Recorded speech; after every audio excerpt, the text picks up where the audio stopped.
అందరికీ నమస్కారము. ఈరోజు నేను తీసుకున్న టాపిక్ ఏంటంటే ద మార్నింగ్ విత్ కాఫీ శీర్షికగా గత 2 రోజులుగా వార్తాపత్రికల్లో తర్వాత సోషల్ మీడియాలో చూస్తున్న అన్ని ప్రపంచ దేశాల్లో వృద్ధుల సంఖ్య పెరుగుతూ ఉంది. అయితే దీనివలన ముఖ్యంగా నేను చెప్పేది ఏంటంటే దక్షిణ భారతదేశంలోనే దాదాపు 4 రాష్ట్రాల్లో వృద్ధుల సంఖ్య పెరుగుతూ ఉంది. ఎందుకంటే గత 30 సంవత్సరాలుగా ఇక్కడ వీళ్ళు కుటుంబ నియంత్రణ పాలన పాటించడం వల్ల యూత్ తగ్గిపోతుంది. అయితే ఈ యొక్క సీనియర్ సిటిజన్స్ అంటే వయోవృద్ధుల శాఖ ఎక్కువగా పెరుగుతుంది, సంఖ్య పెరుగుతూ ఉంది. దీనివలన వాళ్ళకు ఒక వయసు వచ్చినాక వృద్ధాప్య ఛాయలు, వృద్ధుల యొక్క అనారోగ్యాలు అంటే రోగాలు అవి వస్తాయి. అయితే ఈ వయోవృద్ధుల్లో కూడా దాదాపు 50% మందికి ప్రభుత్వ పెన్షన్లు రావు. గతంలో ప్రభుత్వ ఉద్యోగస్తులు కాదు. ఎవరైతే ప్రభుత్వేతర పెన్షనర్లు ఉన్నారో వారు చాలా ఇబ్బందులు పడుతున్నారు. అయితే అటువంటి వారికి కూడా ఒక వయసు వచ్చాక పెన్షన్ ఇస్తుంది గవర్నమెంట్. కానీ వాళ్ళు ఇచ్చిన పెన్షను వీళ్ళ అనారోగ్య సమస్యలకు కానీ, ఆసుపత్రుల ఖర్చులు కానీ, వైద్యానికి సరిపోయే ఖర్చులకు కానీ సరిపోవట్లేదు.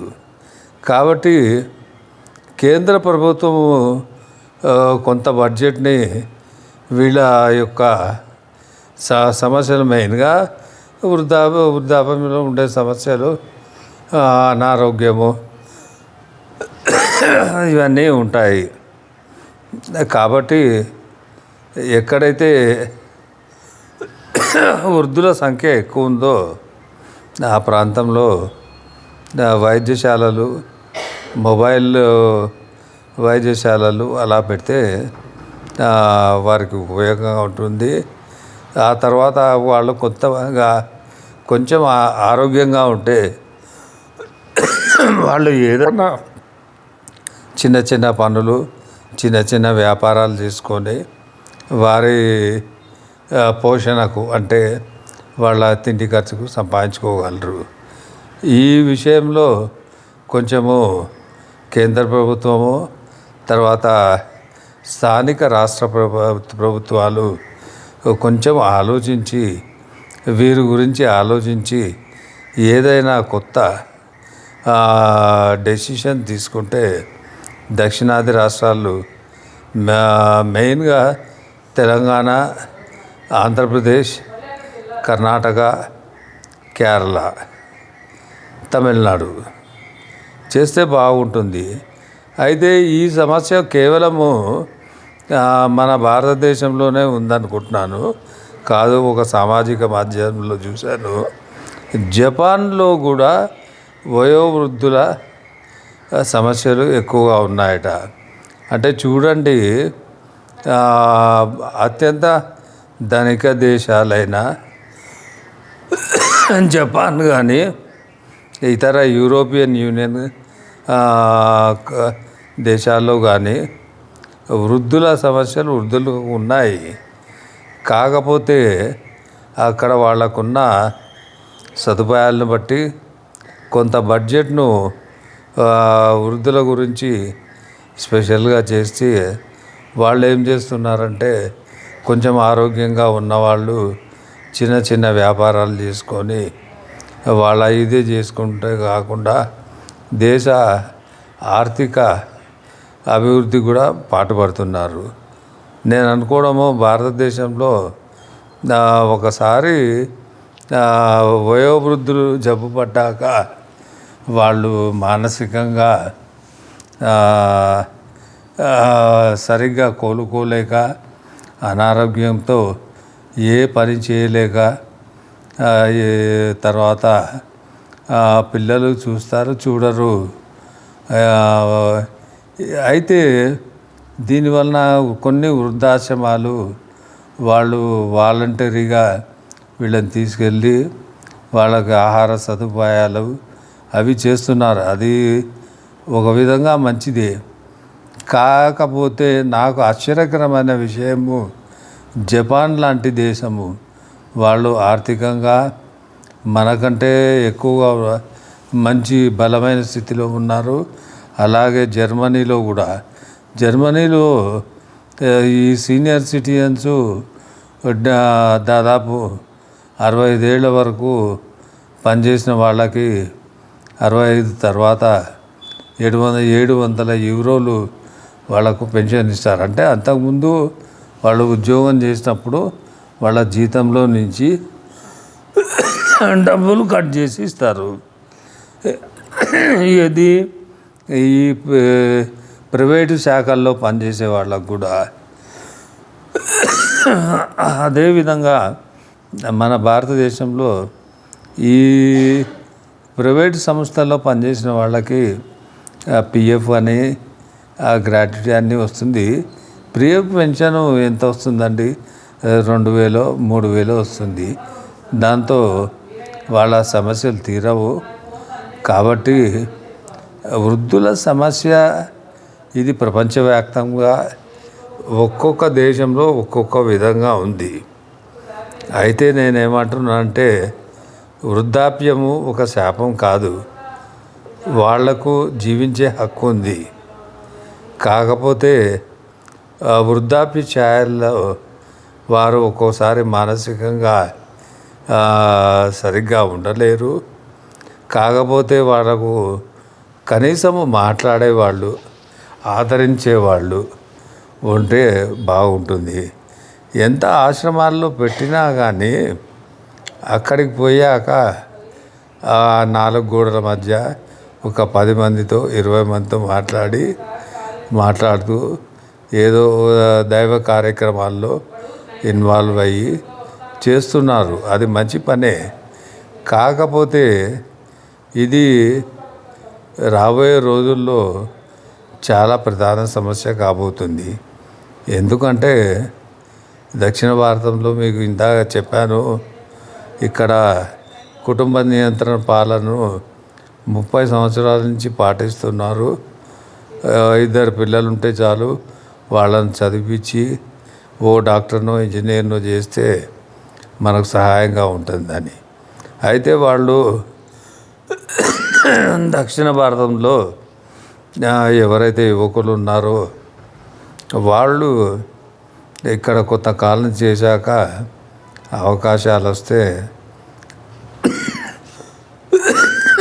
అమెరికా మరియు ఇతర దేశాలకు వలస వెళ్తున్నారు. అక్కడి నుంచి కొంత డబ్బు పంపిస్తున్నారు, కానీ కనీసం సంవత్సరానికి ఒకసారైనా వచ్చి తల్లిదండ్రులు చూసుకునేదానికి వాళ్ళకు సమయం లేదు. అటువంటప్పుడు వీళ్ళు ఇద్దరు ఒకటే ఉండైపోయి వీళ్ళు మానసికంగా ఒక విధమైన ఆలోచనలతో ఇబ్బంది పడుతున్నారు. అయితే ఇటువంటి తరుణంలో మెయిన్గా ఏమంటున్నా అంటే ఈ ఎస్పెషల్లీ తెలంగాణ అండ్ ఆంధ్ర స్థానిక ప్రభుత్వాలు కొంతమేరకు ఆలోచించి వృద్ధులకు వైద్య తర్వాత ఆరోగ్య సేవలు అందించి వాళ్ళను కోలుకునేటట్టు చేసుకుంటే ఆ తర్వాత వాళ్ళ ఉపాధికి ప్రభుత్వం ఏదైనా చిన్న చిన్న వ్యాపారాలు ఏదైనా చేసుకోగలిగే స్తోమత ఉన్న వాళ్లకు కొంత ఆర్థిక సహాయం చేస్తే వాళ్ళు వేరే వాళ్ళ పిల్లల దగ్గర నుంచి కానీ ఆశించే అవసరం ఉండదు. ఇప్పుడు నాకు ఆశ్చర్యకరమైందంటే ఇది కేవలం భారతదేశంలోనే ఉందనుకున్నాను. యూరప్ కంట్రీ లైక్ జర్మనీ ఒక 5 సంవత్సరాల కింద జర్మనీలో అక్కడ 70 సంవత్సరాలు దాటితే 700 యూరోలు పెన్షన్ ఇస్తారు. వాళ్ళకు వృద్ధులకు మంచి రైట్స్ కూడా ఉన్నాయి అక్కడ. అయినా కానీ దాదాపు 700 మంది సూసైడ్ చేసుకున్నారట. ఇప్పుడు కొత్తగా వినేది జపాన్లో. ఇంకొక ఆశ్చర్యకరమైన విషయం ఏంటంటే, ఒకప్పుడు జపాన్లో మరీ తిరగలేని స్థితిలో ఉన్న తన తల్లిదండ్రులను అక్కడి యువకులు వాళ్ళని తీసుకెళ్ళి అటవీ ప్రాంతాల్లో వదిలేసేవాళ్ళట. మరి ఇది ఏమి సామాజిక న్యాయమో అర్థమయ్యేది కాదు. ఇవన్నీ సామాజిక మాధ్యమాల్లో పేపర్లో వస్తేనే నేను ఈ వీడియో ద్వారా చెప్తున్నాను. కాబట్టి వృద్ధులను నెగ్లెక్ట్ చేయకుండా వాళ్ళకు సరి అయిన ఆరోగ్యము, వైద్య సౌకర్యాలు ఇస్తే వాళ్ళు ఏదో ఒక పని చేసుకొని వాళ్ళ ఖర్చులకు సంపాదించుకుంటారు. జై హింద్, జై భారత్. ఈ ప్రజెంట్ పంచవర్ష ప్రణాళికలో కొంతమేర బడ్జెట్ను ఈ వృద్ధులకు కేటాయించి, ఇప్పుడు కొంతమంది ఉంటారు వృద్ధులు అక్కడి దగ్గరలో క్లినిక్ పోలేరు. అటువంటప్పుడు మొబైల్ అంటే అంబులెన్స్ సర్వీస్లో వచ్చి వాళ్ళకి చేస్తే తొందరగా కోలుకుంటారు. వాళ్ళు కూడా ఏదో ఒక పని చేసుకుంటారు. సో స్థానిక ప్రభుత్వాలు, కేంద్ర ప్రభుత్వము తక్షణమే ఒక చర్య తీసుకొని వృద్ధుల యొక్క అభివృద్ధికి పాటుపడాలని కోరుకుంటున్నాను. ఇంకొకటి ఏంటంటే, వృద్ధాప్యము శాపం కాదు. ఒకప్పుడు అనేవాళ్ళు బాల్యము, యవ్వనము, వానప్రస్థము, వృద్ధాప్యము అని. ఇప్పుడు ఆ 4 స్టేజీలు లేవు. బాల్యము, యవ్వనము, మళ్ళా వృద్ధాప్యమే. వృద్ధాప్యంలోకి వచ్చే వరకు వారు బాల్యంలో ఎలా ఉన్నారో అలాగనే చేస్తున్నారు, అంటే మానసిక పరంగా. సో కాబట్టి నా రిక్వెస్ట్ ఏంటంటే, ప్రభుత్వాలు కొంతమేరకు కొంత స్పెషల్ బడ్జెట్ కేటాయించి వీళ్ళని ఆదుకోవాలని కోరుకుంటున్నాను. జై హింద్, జై భారత్.